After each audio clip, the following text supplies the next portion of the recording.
Welcome to our channel. Today we how to start a freelance catering business with Grubhub step by step clearly. Step 1 is to assess your culinary skills and passion for catering. Identify the types of cuisine and events you enjoy most.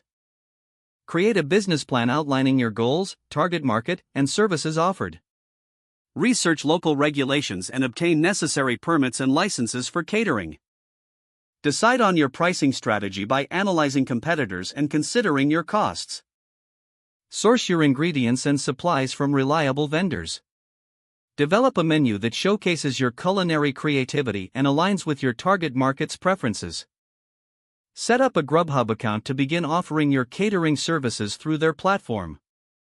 Create an appealing Grubhub profile that highlights your dishes and experience. Take high-quality photographs of your food to attract potential clients. Promote your services through social media and local marketing. Network with event planners and local businesses to generate referrals. Consider offering special promotions or discounts to attract initial clients. Collect feedback from your clients to improve your menu and service.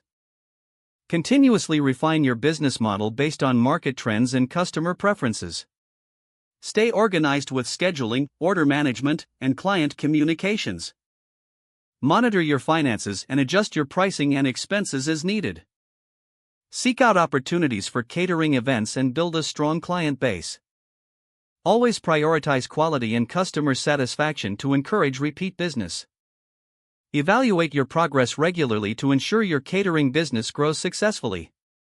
If the page does not load, refresh the browser or try again in a private or incognito window. Make sure you are using the correct email address, then retype it carefully to avoid small typos. If your password is not accepted, use the reset option and create a new strong password you can remember. Check your spam folder for verification or security emails, then complete any requested confirmation steps. Enable two-factor authentication if available to improve account security and reduce unauthorized access risk. After signing in, review your profile details so your contact information and settings are accurate and current. If you see an error message, note it down and try again after restarting your device and internet connection. Log out when you finish, especially on shared devices, to keep your account and payment information secure. Don't forget to like this video and subscribe to our channel for more step-by-step tech guides.